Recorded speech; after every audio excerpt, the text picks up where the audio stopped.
ಅವರಿದ್ದು ಮಾಧ್ಯಮಗೋಷ್ಠಿ ಉದ್ದೇಶಿಸಿ ಮಾತನಾಡಿ, ಬೇಡಿಕೆ ಆಧಾರದ ಮೇಲೆ ಕಾಂಗ್ರೆಸ್ ಸರ್ಕಾರ ಜಾರಿಗೊಳಿಸಿದ್ದ ಮಹತ್ವದ ಯೋಜನೆಯಾಗಿದ್ದ ರಾಷ್ಟ್ರೀಯ ಗ್ರಾಮೀಣ ಉದ್ಯೋಗ ಖಾತ್ರಿ ಯೋಜನೆಯನ್ನು ಅಸ್ಥಿರಗೊಳಿಸಲು ಕೇಂದ್ರ ಸರ್ಕಾರ ಮುಂದಾಗಿದೆ. ಗ್ರಾಮ ಪಂಚಾಯಿತಿಗಳಿಗಿದ್ದ ಅಧಿಕಾರವನ್ನು ಮೊಟಕುಗೊಳಿಸಲು ಕೇಂದ್ರವೇ ಅವಶ್ಯಕತೆ ಇದ್ದರೆ ಕಾಮಗಾರಿ ನಡೆಸುವ ತೀರ್ಮಾನ ಮಾಡಿರುವುದು ಕಳವಳಕಾರಿ. ಉದ್ಯೋಗಕ್ಕಾಗಿ ಅರ್ಜಿ ಸಲ್ಲಿಸಿದ ಕಾರ್ಮಿಕರಿಗೆ ನೀಡಲಾಗುತ್ತಿದ್ದ ಖಾತ್ರಿ ಯೋಜನೆ ಕಾಮಗಾರಿ ಇನ್ನು ಮುಂದೆ ಕೇಂದ್ರ ಸರ್ಕಾರ ಸೂಚಿಸಿದರೆ ಮಾತ್ರ ನಡೆಯುತ್ತದೆ ಹೊರತು ಎಲ್ಲರಿಗೂ ಉದ್ಯೋಗ ದೊರೆಯುವುದಿಲ್ಲ. ಗ್ರಾಮೀಣ ಪ್ರದೇಶ ವಸ್ತುಸ್ಥಿತಿ ಅರಿವಿಲ್ಲದೆ ಇದ್ದರೂ ಗ್ರಾಮ ಪಂಚಾಯಿತಿಗಳಿಗೆ ಇದ್ದ ಕೆಲಸ ಆಯ್ಕೆಯನ್ನು ಕಸಿದುಕೊಂಡಿದೆ.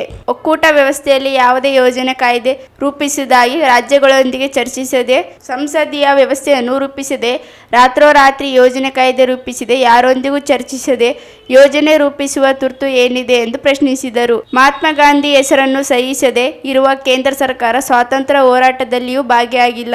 RSS ಪ್ರೇರಿತವಾಗಿ ಬಡವರನ್ನು ಅಭಿವೃದ್ಧಿಗೊಳಿಸಿದಂತೆ ತಡೆಯುವ ಹುನ್ನಾರ ನಡೆಯುತ್ತಿದೆ ಎಂದರು. 100 ದಿನ ಉದ್ಯೋಗ ಖಾತ್ರಿ ನೀಡುವ ಯೋಜನೆಯಡಿ ಬಡ ಕೂಲಿ ಕಾರ್ಮಿಕರ ಸಹಕಾರಿಯಾಗಿದ್ದು, ವಲಸೆ ಹೋಗುವುದನ್ನು ನಿಯಂತ್ರಿಸಿ ಗ್ರಾಮಗಳ ಅಭಿವೃದ್ಧಿಗೆ ಸಹಕಾರಿಯಾಗಿದ್ದ ಯೋಜನೆ ಭವಿಷ್ಯದಲ್ಲಿ ಇಲ್ಲದಂತೆ ಮಾಡುವ ಕೆಲಸ ಪ್ರಾರಂಭವಾಗಿದೆ.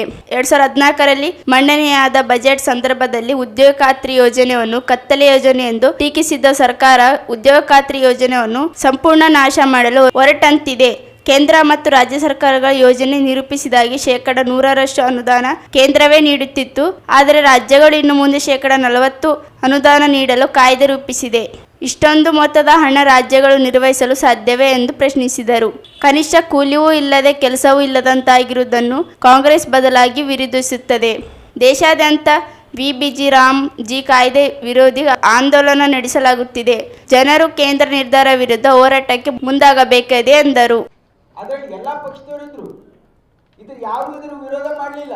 ಎಲ್ಲಾ ಪಕ್ಷದ ಸಹಮತಿ ಸಂಸದರು ಆ ಒಂದು ಜಾಯಿಂಟ್ ಪಾರ್ಲಿಮೆಂಟರಿ ಮತ್ತು ಸಂಘ ಸಂಸ್ಥೆಗಳು ವೇರಿಯಸ್ ಆರ್ಗನೈಸೇಷನ್ ಒಂದು ಚರ್ಚೆ ಮಾಡಿ ದೇಶದಲ್ಲಿ ಈ ಕಾನೂನನ್ನ ಬಂದಿದೆ. ಆದರೆ ಸಂಸ್ಥೆಗೂ ಕನ್ಸಲ್ಟ್ ಮಾಡಿಲ್ಲ. ಯಾವ ಒಂದು 15 ಒಂದೇ ವಾರದಲ್ಲಿ ಇದನ್ನ ಪಾಸ್ ಮಾಡಿದ್ದಾರೆ. 22 hours ಅಲ್ಲಿ ಈ ಕಾಯ್ದೆ ತಂದ್ರು, ಪಾಸ್ ಮಾಡಿದ್ರು. ಪ್ರೆಸಿಡೆಂಟ್ ಆಫ್ ಇಂಡಿಯಾ ಈ ರೀತಿ ತರಾತುರಿಯಲ್ಲಿ ಯಾಕೆ ಮಾಡಿದ್ದಾರೆ ಅಂತಂದ್ರೆ, ಇದು ಮತ್ತೆ ಪಬ್ಲಿಕ್ ಡೊಮೇನ್ ಡಿಸ್ಕಷನ್ಗೆ ಹೋದ್ರೆ ಬಹಳ ಭಾರಿ ವಿರೋಧ ಆಗುತ್ತೆ ಅಂತ ಹೇಳಿ ಈ ರೀತಿ ಒಂದು ದುರುದ್ದೇಶದಿಂದ ಮಾಡಿದ್ದಾರೆ. ಇದು ಮೊದಲನೇದು. ಹಾಗೆ 2005ರಲ್ಲಿ ಸುಮಾರು 20 ವರ್ಷಗಳ ಹಿಂದೆ UPA ಸರ್ಕಾರ ಈ ದೇಶದಲ್ಲಿ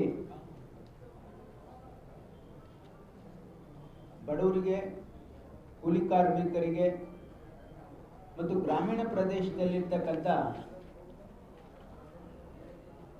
ಭೂಮಿ ಇಲ್ಲದೆ ಇರ್ತಕ್ಕಂಥ ಮತ್ತು ಸಣ್ಣ ಸಣ್ಣ ರೈತರಿಗೆ ಹಳ್ಳಿಗಳಲ್ಲಿ ಕೆಲಸ ಕೊಡೋಕ್ಕೆ ಆಗ್ತಾ ಇಲ್ಲ. ಇದರಿಂದ ಬಡತನ ಜಾಸ್ತಿ ಆಗ್ತಾ ಇದೆ. ಇದರಿಂದ ಜನ ಗುಳೆ ಹೋಗ್ತಾ ಇದ್ದಾರೆ ನಗರ ಪ್ರದೇಶದತ್ತ. ಹಾಗಾಗಿ ಇದರಿಂದ ಬಹಳಷ್ಟು ಜನರಿಗೆ ಸಂಕಷ್ಟ ಇದೆ ಅಂತಕ್ಕಂಥದ್ದನ್ನು ಮನಗಂಡು ಒಂದು ಕಾಯ್ದೆಯನ್ನ ತಂದ್ವಿ ನಾವು ಕೇಂದ್ರ ಸರ್ಕಾರ ಪಾರ್ಲಿಮೆಂಟ್ನಲ್ಲಿ. ಮನಮೋಹನ್ ಸಿಂಗ್ ಅವರ ಒಂದು ನೇತೃತ್ವದಲ್ಲಿ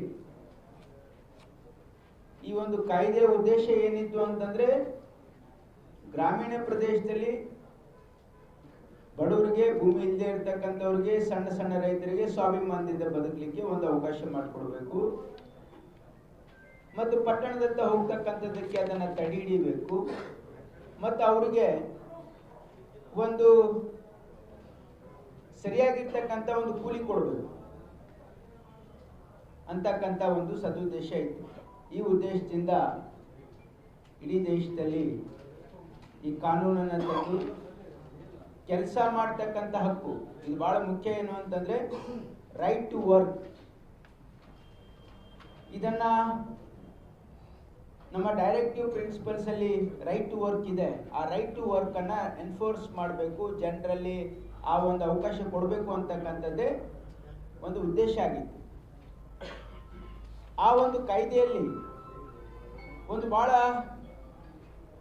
ಒಂದು ಸ್ಪಷ್ಟವಾಗಿರ್ತಕ್ಕಂಥ ಹಕ್ಕು ಏನಿತ್ತಂತಂದ್ರೆ, ಯಾವುದಾದ್ರೂ ಒಬ್ಬ ಸಾಮಾನ್ಯ ಮನುಷ್ಯ, ಕೂಲಿ ಕಾರ್ಮಿಕ, ಸಣ್ಣ ರೈತ, ನನಗಿವತ್ತು ಕೆಲಸ ಇಲ್ಲ, ನನಗೆ ಕೆಲಸ ಬೇಕು ಅಂತ ಹೇಳಿ ಗ್ರಾಮ ಪಂಚಾಯತಿಗೆ ಅರ್ಜಿ ಕೊಟ್ಟರೆ ಅವನು ಕೆಲಸ ಕೊಡಬೇಕು, ಇಲ್ಲಾಂದರೆ ನಿರುದ್ಯೋಗ ಭತ್ತಾ ಕೊಡಬೇಕು. That is right to work. ಆಮೇಲೆ ಅವ್ನು ಇರ್ತಕ್ಕಂಥ ಸ್ಥಳದಲ್ಲೇ ಕೆಲಸ ಕೊಡಬೇಕು ಅವನಿಗೆ. ಆ ಪಂಚಾಯಿತಿ ಆ ಗ್ರಾಮದಲ್ಲಿ ಕೊಟ್ಟ, ನಾ ಈ ಗ್ರಾಮದ ನಿವಾಸಿ ಇದ್ದೀನಿ, ನನಗೆ ಕೆಲಸ ಕೊಡಬೇಕು ಅಂದ್ರೆ ಅದೇ ಗ್ರಾಮದಲ್ಲಿ ಅವನಿಗೆ ಕೆಲಸ ಕೊಡಬೇಕು, ಇಲ್ಲ ಅಂದರೆ ಅವನಿಗೆ ನಿರುದ್ಯೋಗಿ ಭತ್ಯೆ ಕೊಡಬೇಕು ಅಂತಕ್ಕಂಥ ರೈಟ್ ಇದು ಹಿಂದೆ ಎಂದೂ ಆಗದೆ ಇರತಕ್ಕಂಥ ಒಂದು ಭಾಳ ಮೂಲಭೂತವಾಗಿರ್ತಕ್ಕಂಥ ಒಂದು ಹಕ್ಕನ್ನು ಮನ್ರೇಗಾ ಕಾಯ್ದೆ ಇವತ್ತು ಈ ದೇಶದ ಜನರಿಗೆ ಕೊಟ್ಟಿದೆ. ಆದ್ದರಿಂದ ಈ 20 ವರ್ಷಗಳಲ್ಲಿ ಸಾಕಷ್ಟು ಹಣ ಕೇಂದ್ರೀಕೃತವಾಗಿರ್ತಕ್ಕಂಥ ಏನು ಬಜೆಟ್ ಇರ್ತಾ ಇದ್ವು, ಇವತ್ತು ವಿಕೇಂದ್ರೀಕರಣದತ್ತ ನಾವು ಹೋಗ್ತಾ ಇದ್ವಿ. ಉದ್ದೇಶ ವಿಕೇಂದ್ರೀಕರಣ, ಇದು ಮೊದಲನೇದು. ಎರಡನೇದು, ಇದು ಯಾರ ಮುಖಾಂತರ ಇದು ಇಂಪ್ಲಿಮೆಂಟ್ ಮಾಡಬೇಕು ಅಂತಂದ್ರೆ ಗ್ರಾಮ ಪಂಚಾಯಿತಿಗಳ ಮುಖಾಂತರ ಮಾಡಬೇಕು ಅಂತಕ್ಕಂಥ ಒಂದು ಐತಿಹಾಸಿಕ ಒಂದು ನಿರ್ಣಯನೂ ಕೂಡ ನಮ್ಮ ಸರ್ಕಾರ ಅಂದರೆ UPA ಸರ್ಕಾರ ತೆಗೆದುಕೊಂಡಿದೆ. ಯಾಕಂದ್ರೆ ಇವತ್ತು UPA ಸರ್ಕಾರ ಅದು ಕಾಂಗ್ರೆಸ್ ನೇತೃತ್ವ ಅಂದರೆ ಕಾಂಗ್ರೆಸ್ ಸರ್ಕಾರ ಆಗಿರೋದ್ರಿಂದ ಅಧಿಕಾರ ವಿಕೇಂದ್ರೀಕರಣದ ಒಂದು ಹಿನ್ನೆಲೆಯಲ್ಲಿ 73rd 74th amendment of the constitution ಏನಿದೆ, ಏನು ರಾಜೀವ್ ಗಾಂಧಿ ಅವರು ಈ ದೇಶದಲ್ಲಿ ಅಧಿಕಾರ ಕೇಂದ್ರೀಕೃತವಾಗಿರಬಾರ್ದು, ದೆಹಲಿಯಲ್ಲಿ ರಾಜಧಾನಿಗಳಲ್ಲಿ ಇರ್ತಕ್ಕಂಥವ್ರ ಕೈಯಲ್ಲಿ ಅಧಿಕಾರ ಸೀಮಿತವಾಗಿರಬಾರ್ದು, ಇವತ್ತು ಅಧಿಕಾರ ವಿಕೇಂದ್ರೀಕರಣ ಆಗಬೇಕು. ಅಂದರೆ ಗ್ರಾಮ ಪಂಚಾಯಿತಿ ಮಟ್ಟಗಳಲ್ಲಿ ಗ್ರಾಮಗಳಲ್ಲಿ ಇರ್ತಕ್ಕಂಥ ಮುಖಂಡರ ಕೈಯಲ್ಲಿ ಅಧಿಕಾರ ಇದ್ದರೆ ಅದು ಸರಿಯಾಗಿ ಬಳಕೆ ಆಗುತ್ತೆ ಅಂತಕ್ಕಂಥ ಒಂದು ದೃಢ ಸಂಕಲ್ಪ ಈ ಒಂದು ಹಿನ್ನೆಲೆಯಲ್ಲಿ ಈ ಒಂದು ಮನ್ರೇಗಾ ಕಾಯ್ದೆಯನ್ನು ಗ್ರಾಮ ಪಂಚಾಯತಿಗೆ ಕೊಟ್ಟಿದ್ದು ತಪ್ಪಿಸ್ಕೊಳ್ಬೇಕು. ಯಾಕೆ ಈ ಮಾತನ್ನು ಹೇಳ್ತಾ ಇದ್ದೀನಿ, ನಾನು ಹಿನ್ನೆಲೆಯಲ್ಲಿ ಹೇಳ್ತಾ ಇದ್ದೀನಿ ಏನಂದ್ರೆ 2014ರಲ್ಲಿ ಮೋದಿ ಸರ್ಕಾರ ಬಂತು. ಅವಾಗ ಮೊದಲನೇ ಬಜೆಟ್ನಲ್ಲಿ ಏನು ಹೇಳಿದ್ರು ಅಂದಿನ ವಿತ್ಮಂತ್ರಿ, this is a monumental blunder of Congress, this a monumental blunder of UPA government ಅಂತ ಹೇಳಿ ಬಜೆಟ್ ಸ್ಪೀಚ್ ಅಲ್ಲಿ ಹೇಳಿದ್ರು ಅವರು. That is why we want to keep it, we don't want to remove it because we want to showcase it as a monumental blunder ಅಂತ ಹೇಳಿದವರು. ಮುಂದೆ ನೋಡಿದ್ರು ಅವರು ಏನಂದ್ರೆ ಕೋವಿಡ್ನಲ್ಲಿ ಈ ಉದ್ಯೋಗ ಖಾತ್ರಿ ಕಾನೂನು ಈ ದೇಶದ ಜನರ ರಕ್ಷಣೆಗೆ ಬಂದಿತ್ತು. ಅದನ್ನು ಅವರು ಕೂಡ ಆಮೇಲೆ ಅಕ್ನಾಲೇಜ್ ಮಾಡಿದ್ರು, ಇಲ್ಲ ನೀವು ಹೇಳಿದ್ರು ಇದು ಕರೆಕ್ಟ್ ಆಗಿದೆ ಅಂತೇಳಿ. ಆದರೂ ಕೂಡ ಇವತ್ತು ಇದಕ್ಕೆ ಹೆಚ್ಚಿನ ಉತ್ತೇಜನವನ್ನು ಕೊಡಲಿಕ್ಕೆ ಅವರಿಗೆ ಬಹಳ ಸಂಕೋಚಿತ ಮನೋಭಾವನೆಯಿಂದ, ಯಾಕಂದ್ರೆ ಏನು BJP ಸರ್ಕಾರ ಇದೆಯಲ್ಲ ಕೇಂದ್ರದ್ದು, ಇದ್ರ ಹಿಂದೆ RSS ನ ಒಂದು ಐಡಿಯಾಲಜಿ ಇದೆ. ಈ BJP ಮೋದಿ ಸರ್ಕಾರ ತೆಗೆದುಕೊಳ್ತಕ್ಕಂಥ ಪ್ರತಿಯೊಂದು ನಿರ್ಧಾರದ ಹಿಂದೆ RSS ಐಡಿಯಾಲಜಿ ಅಡಗಿದೆ. ಇದು ಒಂದೊಂದೇ ಬಹಳ ಸ್ಪಷ್ಟವಾಗಿ ಇವತ್ತು ಗೋಚರ ಆಗ್ತಾ ಇದೆ. ಯಾಕಂದ್ರೆ RSS ideology anti poor, anti farmers ಬಹಳ ಸ್ಪಷ್ಟವಾಗಿದೆ. ಅವರು ಯಾವುದು ಕೂಡ ಮುಚ್ಚುಮರೆ ಮಾಡಲ್ಲ. ಅವರು ಬಡವರಿಗೆ ನಾವು ಯಾಕೆ ಕೊಡಬೇಕು, ಯಾಕೆ ಫ್ರೀ ಕೊಡಬೇಕು ಅಂತಕ್ಕಂಥ ಮನೋಭಾವನೆ ಇದೆ. ಹಾಗಾಗಿ ಇದು ಅವರು ಕಂಫರ್ಟೇಬಲ್ ಇರಲಿಲ್ಲ. ಉದ್ಯೋಗ ಖಾತ್ರಿ ಇದೇನು ಇದೆಯಲ್ಲ, ಇದರಿಂದ ಅವ್ರು ಕಂಫರ್ಟೇಬಲ್ ಆಗಿರಲಿಲ್ಲ. ಅದಕ್ಕೆ ಕ್ರಮೇಣವಾಗಿ ಹಣ ಕಮ್ಮಿ ಮಾಡ್ತಾ ಬರ್ತಾ ಇದೆ. ಈಗ ಅವ್ರು ಏನ್ ಮಾಡಿದ್ದಾರೆ ಅಂತಂದ್ರೆ ಈ ನಮ್ಮ ಮನ್ರೇಗಾ ಕಾಯ್ದೆಗೆ ಕೊಡ್ಲಿ ಪೆಟ್ಟನ್ನು ಕೊಟ್ಟಿದ್ದಾರೆ. they have tried to kill this act. ಹಾಗಾಗಿ ಒಂದು ದುರುದ್ದೇಶದಿಂದ ಏನ್ ಮಾಡಿದ್ದಾರೆ, ಈ ನಮ್ಮ ಮನ್ರೇಗಾ ಕಾಯ್ದೆಯನ್ನ ರಿಪೀಲ್ ಮಾಡಿ ಈಗ ವಿಕಸಿತ ಭಾರತ್ ಗ್ರಾಮೀಣ ರೋಜ್ಗಾರ್ ಆಜೀವಿಕಾ ಗ್ರಾಮೀಣ ಮಿಷನ್, ಇದು ಸುಮ್ಮನೆ ರಾಮ್ ಅಂತ ಹೆಸರು ಸುಮ್ಮನೆ ಜನರಿಗೆ ಮರಿಮಾಚಕ್ಕೆ ತಂದಿದ್ದಾರೆ. ಇದರಲ್ಲಿ ಯಾವುದೇ ರೀತಿಯಲ್ಲಿ ಈ ಶ್ರೀರಾಮ್ ಅಂತ ಯಾವುದು ಉಲ್ಲೇಖ ಇಲ್ಲ. ಅವ್ರ ಕಾಯ್ದೆ ಏನಿದೆ ಅಂತಂದ್ರೆ ವಿಕಸಿತ ಭಾರತ್ ಗ್ರಾಮೀಣ ರೋಜ್ಗಾರ್ ಆಜೀವಿಕಾ ಮಿಷನ್ ಗ್ರಾಮೀಣ, ಇದು ಅವ್ರ ಫುಲ್ ಫಾರ್ಮ್ ಕಾಯ್ದೆ. ಅದಕ್ಕೆ ಶಾರ್ಟ್ ಫಾರ್ಮ್ ಆಗಿ ಮಾಡಿ ಏನೋ ಯಾಕೆ ಮಾಡ್ತಾ ಇದ್ದಾರೆ ಅಂದ್ರೆ ಅಲ್ಲಿ ಮಹಾತ್ಮ ಗಾಂಧಿಯವರ ಹೆಸರನ್ನ ತೆಗಿತಾ ಇದ್ದಾರೆ. ನಾವೆಲ್ಲ ನೆನ್ಪಿಡ್ಬೇಕು, ಈ ದೇಶದ ಸ್ವಾತಂತ್ರ್ಯದ ಹೋರಾಟದಲ್ಲಿ ಮಹಾತ್ಮ ಗಾಂಧಿಯವರು ಈ ದೇಶಕ್ಕೆ ಸ್ವಾತಂತ್ರ್ಯ ಕೊಡಿಸಿದ್ರು ಅಂತಕ್ಕಂಥ ಭಾವನೆ ಇಡೀ ದೇಶದ ಜನರಿಗಿದ್ರೆ ಅವ್ರಿಗೇನು ಅಡಗ್ತಾ ಇದೆ RSS ಅವ್ರಿಗೆ, BJP ಅವ್ರಿಗೆ ಅಂದ್ರೆ ಈ ಸ್ವಾತಂತ್ರ್ಯ ಹೋರಾಟದಲ್ಲಿ ಅವ್ರದ್ದೇನು ಕಾಂಟ್ರಿಬ್ಯೂಷನ್ ಇಲ್ಲ. RSS ಅಂತೂ ಬ್ರಿಟಿಷರ್ ಜೊತೆ ಇದ್ರು. BJP ಯಾವುದೋ ಮುಖಂಡರು ಇವತ್ತು RSS ಒಂದು ಇದಿರಲಿಲ್ಲ. ಅವರ ಏನು ಆಗ BJP ಇರಲಿಲ್ಲ, ಆಗ ಏನು ಜನಸಂಘ ಇತ್ತು, ಅದು ಸ್ವಾತಂತ್ರ್ಯ ಹೋರಾಟದಲ್ಲಿ ಇರಲಿಲ್ಲ. ಹಾಗಾಗಿ ಅವ್ರಿಗೆ ಯಾವಾಗಲೂ ಮನಸ್ಸಲ್ಲಿ ಅದಳಕ್ಕಿರುತ್ತೇನಪ್ಪ, ನಾವು ಇದರಲ್ಲಿ ಭಾಗಗೊಂಡಿಲ್ಲ, ಅದಕ್ಕೆ ವೈಭವೀಕರಣ, ಸ್ವಾತಂತ್ರ್ಯ ಹೋರಾಟದ ವೈಭವೀಕರಣ ನಾವು ಮಾಡಿಕೊಡ್ಬಾರ್ದು, ಅಂದ್ರೆ ಈ ರೀತಿ ನಮ್ಮ ದೇಶಕ್ಕೆ ಸ್ವಾತಂತ್ರ್ಯ ಕೊಡಿಸಿದ ಮಹಾತ್ಮ ಗಾಂಧಿಯವರ ಹೆಸರನ್ನ ಅಳಿಸ್ಬೇಕು ಅಂತ ಹೇಳಿ. ಯಾಕಂದ್ರೆ ನಿಮ್ಗೆ ನಾವು ಇನ್ನೂ ಮರ್ತಿಲ್ಲ, ಈ ದೇಶದ ಜನ ಮರ್ತಿಲ್ಲ ಮಹಾತ್ಮ ಗಾಂಧಿಯವರನ್ನು ಯಾರು ಕೊಂದ್ರು. ಮಹಾತ್ಮ ಗಾಂಧಿಯನ್ನ ಕೊಂದಿರ್ತಕ್ಕಂಥದ್ದು ಒಂದು ideology. Nathuram Godse is only a person, but ನಿಜವಾಗಿ ಅದನ್ನ ಮಹಾತ್ಮ ಗಾಂಧಿಯವರನ್ನ ಹತ್ಯೆ ಮಾಡಿರ್ತಕ್ಕಂಥ ಒಂದು ಐಡಿಯಾಲಜಿ. ಆ ಐಡಿಯಾಲಜಿ ಯಾವುದಂತ ನಮಗೂ ಎಲ್ಲರಿಗೂ ಗೊತ್ತಿದೆ. ಹಾಗಾಗಿ ಈಗ ಅವರು ಮಹಾತ್ಮ ಗಾಂಧಿ ಹೆಸರನ್ನು ಕೂಡ ತೆಗಿತಕ್ಕಂಥ ಒಂದು ದುರುದ್ದೇಶ ಮಾಡಿದ್ದಾರೆ. ಇದು ಒಂದ್ ಕಡೆ ಇಡೋಣ ಹೇಳಿ. ಯಾವುದೇ ಒಂದೇ ಒಂದು ಕಾಯ್ದೆ ಮಾಡಿಲ್ಲ, ಒಂದೇ ಒಂದು ಬಡವರಿಗೆ ಅನುಕೂಲ ಆಗ್ತಕ್ಕಂಥ ಕೆಲಸ ಅವರು ಮಾಡಿಲ್ಲ. ಅವ್ರು ಏನ್ ಮಾಡಿದ್ದಾರೆ, ಸುಮಾರು 14 ಲಕ್ಷ ಕೋಟಿ ದೊಡ್ಡ ದೊಡ್ಡ ಬಂಡವಾಳಶಾಹಿಗಳ ಸಾಲ ಮನ್ನಾ ಮಾಡಿದ್ದಾರೆ, ರೈತ ಸಾಲ ಮನ್ನಾ ಮಾಡಿಲ್ಲ. ಮತ್ತು ಕಾರ್ಪೊರೇಟ್ ಟ್ಯಾಕ್ಸ್ ಅನ್ನ 30% ಇದ್ದಿದ್ದು 25% ತಂದಿದ್ದಾರೆ. ಇವತ್ತು ಲೇಬರ್ ಲಾಸ್ ಅನ್ನ ಡೈಲ್ಯೂಟ್ ಮಾಡಿದ್ದಾರೆ. ಉದ್ಯೋಗ ಖಾತ್ರಿಗಳ ಇಂಥ ಏನು ಕಾರ್ಯಕ್ರಮಗಳಿತ್ತು ಇವುಗಳನ್ನ ಕರ್ಟೇಲ್ ಮಾಡಿದ್ದಾರೆ.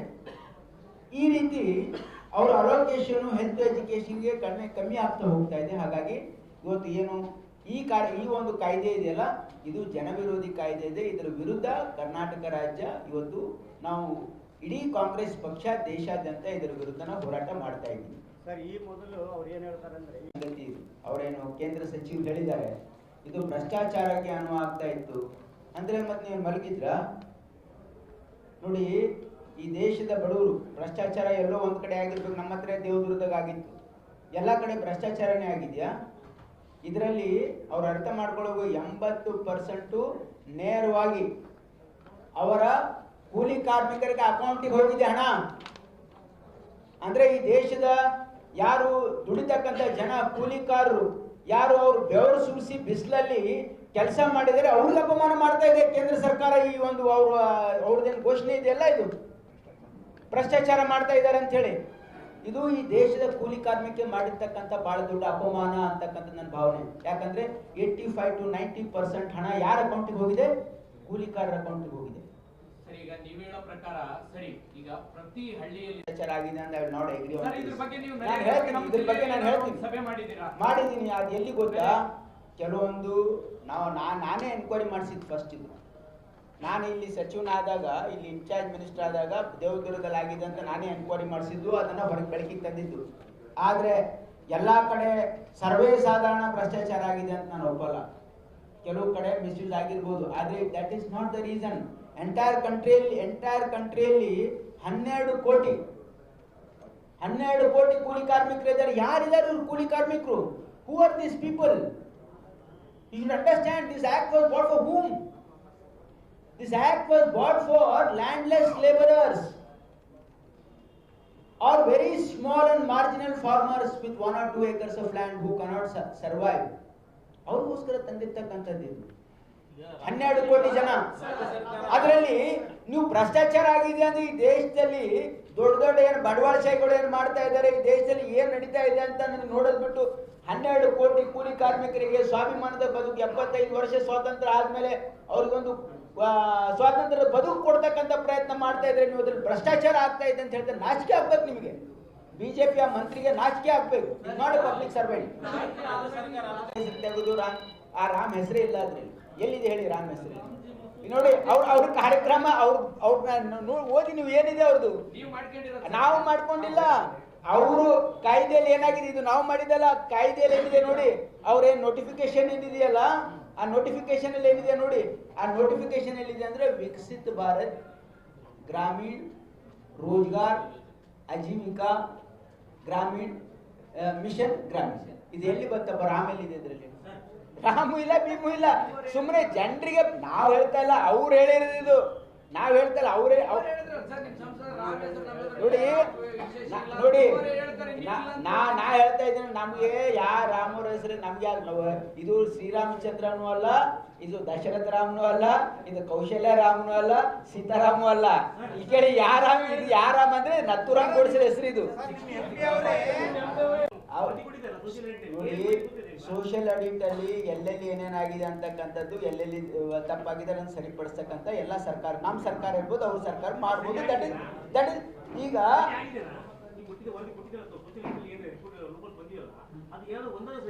ನೋಡಿ ಸರಿಯಾಗಿದೆ ಅಂದ್ರೆ ಎಲ್ಲೆಲ್ಲಿ ಆಗಿದೆ, ಅನೇಕ ಆಕ್ಷನ್ ಆಗಿವೆ, ಎಲ್ಲೆಲ್ಲಿ ಆಗಿದೆ ಸರಿಯಾಗಿದೆ ಅಂದ್ರೆ ನೀವು ಹೇಳೋ ಪ್ರಕಾರ ಉದ್ಯೋಗ ಖಾತ್ರಿ ಅವ್ರ ಕೆಲಸನೇ ಆಗಿಲ್ಲ. ಸೋಷಿಯಲ್ ಆಡಿಟ್ ಅಲ್ಲಿ ಏನ್ ನ್ಯೂನತೆಗಳಿವೆ ಅದನ್ನ ಸರಿಪಡಿಸ್ತಕ್ಕಂಥ ಕೆಲಸ ಇವತ್ತು ನಿರಂತರವಾಗಿ ನಡೀತಾ ಇದೆ. ಯಾವುದೇ ಒಂದು ಕಾಯ್ದೆ ಇಂಪ್ಲಿಮೆಂಟ್ ಆಗ್ಬೇಕು, 20 ವರ್ಷ ಸರ್ವೈವ್ ಆಗ್ಬೇಕು ಅಂತ ಅದು ಜನೋಪಯೋಗ ಇದ್ದಾಗ ಮಾತ್ರ ಸರ್ವೈವ್ ಆಗ್ಲಿಕ್ಕೆ ಸಾಧ್ಯ ಇದೆ. ಅಷ್ಟೇ ಮತ್ತೇನು ಉದ್ದೇಶ. ಯಾಕಂದ್ರೆ ಈಗ ತಮಗೆಲ್ಲ ಗೊತ್ತಿರೋ ಹಾಗೆ 22ನೇ ತಾರೀಕಿನಿಂದ 31ನೇ ತಾರೀಕುವರೆಗೆ ಹೌಸ್ ಕನ್ವೀನ್ ಆಗಿದೆ. ಅಂತ ಸಂದರ್ಭದಲ್ಲಿ ಸೆಷನ್ ನಡೀತಾ ಇರುವಾಗ ಇದು ಮಾಡೋದು ಸೂಕ್ತ ಅಲ್ಲ ಅಂತ ಸ್ವಲ್ಪ ಡೇಟ್ ಚೇಂಜ್ ಆಗಿದೆ. ಅದನ್ನ ಡೇಟ್ ನಾವು ಅವ್ರಿಗೆ ಹೇಳ್ತೀವಿ. ಅದು 31ನೇ ತಾರೀಕು ಬರಕ್ ಒಪ್ಪಿದ್ರು, ಈ ಡೇಟ್ ಚೇಂಜ್ ಆಗಿರೋದ್ರಿಂದ ಅವ್ರಿಗೆ ಮಾತಾಡಿ ನಿಮ್ಗೆ ಹೇಳ್ತೀನಿ. ಇನ್ನ ಕೇಳಿದ್ರೆ ಹೇಳಿ,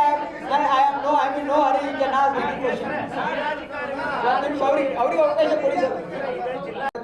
ಈ ಕೇಂದ್ರ ಸರ್ಕಾರದ್ದು ಇದು ಮ್ಯಾಂಡೇಟೆಡ್, ಅವ್ರ ಮನೆಯಿಂದ ಕೊಡ್ತಾ ಇಲ್ಲ, RSS ಕಚೇರಿಯಿಂದ ಅಥವಾ ಬಿಜೆಪಿ ಹೆಡ್ ಕ್ವಾರ್ಟರ್ಸ್ ಕೊಡ್ತಾ ಇಲ್ಲ. ಇವು ದೇಶದ ಕಾನೂನು ಮಾಡಿದೀವಿ ಅಂತ ಅವ್ರ ಅಪ್ಪನ ಕೊಡ್ಬೇಕಾಗುತ್ತೆ. ನೀವು ಯಾವನೇ ಪ್ರಧಾನಮಂತ್ರಿ ಇರಲಿ, ಯಾವನೇ ಇರಲಿ, ಇದು ನಾವು ದೇಶದ ಕಾನೂನು ಮಾಡಿದೀವಿ ಅಂತ ಕೊಡ್ತಾ ಇದ್ದಾರೆ. ಅದು ನೋಡಿ, ಉದ್ಯೋಗ ಖಾತ್ರಿಯಲ್ಲಿ ನಮಗೆ ಬರಬೇಕಾಗಿದ್ದು ಪೂರ್ತಿ ಕೊಡ್ತಾ ಇಲ್ಲ. ಅದಕ್ಕೆ ಇದಕ್ಕೇನು ಸಂಬಂಧ ಇದೆ? GST ಹಣ ಕೊಡ್ತಾ ಇಲ್ಲ ಅವರು. ನಮ್ GST ಹಣ ಕೊಡ್ತಾ ಇಲ್ಲ ಯಾವುದಂದ್ರೆ ನೀವು ಕರೆಕ್ಟಾಗಿ ಅರ್ಥ ಮಾಡ್ಕೊಂಡಿಲ್ಲ. ನಾವು ನಮ್ಮ ದೇಶದಿಂದ ರಾಜಸ್ವ ಏನು ಸಂಗ್ರಹ ಆಗ್ತಾ ಇದೆ, ಇನ್ಕಮ್ ಟ್ಯಾಕ್ಸ್, GST ಎಲ್ಲ ಸೇರಿ ನಮ್ಮ ಪಾಲು ಏನಿದೆ ಅಂತಂದ್ರೆ ಸುಮಾರು 4 ಲಕ್ಷ ಕೋಟಿ ಇದೆ. ನಮಗೆ ವಾಪಸ್ ಕೇಂದ್ರ ಸರ್ಕಾರದಿಂದ ಬರ್ತಾ ಇರ್ತಕ್ಕಂಥ ಹಣ ಕೇವಲ 50 ರಿಂದ 60 ಸಾವಿರ ಕೋಟಿ ಇದೆ. ಅರ್ಥ ಆಯ್ತಾ? ಹಾಗಾಗಿ ನಮ್ಗೆ ಎಷ್ಟು ದೊಡ್ಡ ಹೊಡೆತ ಆಗ್ತಾ ಇದೆ ಕರ್ನಾಟಕ ರಾಜ್ಯಕ್ಕೆ ಕೇಂದ್ರ ಸರ್ಕಾರ ಮಾಡಿರ್ತಕ್ಕಂಥ ದ್ರೋಹ ಇದೆ. ಈ ಸಂದರ್ಭದಲ್ಲಿ ಸಚಿವ NS ಬೋಸರಾಜು, ಕೆಪಿಸಿಸಿ ಕಾರ್ಯಾಧ್ಯಕ್ಷ ಹಾಗೂ ವಿಧಾನ ಪರಿಷತ್ ಸದಸ್ಯ ಎ ವಸಂತ್ ಕುಮಾರ್, ಜಿಲ್ಲಾ ಕಾಂಗ್ರೆಸ್ ಅಧ್ಯಕ್ಷ ಬಸವರಾಜ್ ಪಾಟೀಲ್ ಈಟಗಿ, ಶಾಸಕರುಗಳಾದ ಅಂಪಯ್ಯ ನಾಯಕ್, ಬಸವನಗೌಡ ದದ್ದಲ್, ಶರಣಗೌಡ ಪಾಟೀಲ್, ಬಯ್ಯಾರಪುರ ಪಾಲಿಕೆ ಹಿರಿಯ ಸದಸ್ಯ ಜಯಣ್ಣ ಶಿವಮೂರ್ತಿ, ಅಬ್ದುಲ್ ಕರೀಂ, ನಗರ ಬ್ಲಾಕ್ ಅಧ್ಯಕ್ಷ ಎನ್ ಶ್ರೀನಿವಾಸ್ ರೆಡ್ಡಿ, RD ಅಧ್ಯಕ್ಷ ರಾಜಶೇಖರ್ ರಾಮಸ್ವಾಮಿ, ಗ್ಯಾರಂಟಿ ಯೋಜನೆ ಅಧ್ಯಕ್ಷ ಪಾಮಯ್ಯ ಮುರಾರಿ, ಮಾಜಿ ಶಾಸಕ DS ಹುಲಿಗೇರಿ, ಆಂಜನೇಯ ಕುರುಬುದೊಡ್ಡಿ, ಮಲ್ಲಿಕಾರ್ಜುನ್ ಯಾಪಲ್ದಿನ್ನಿ, ಅಮರೇಗೌಡ ಅಂಚಿನಾಳ್ ಸೇರಿ ಅನೇಕರಿದ್ದರು.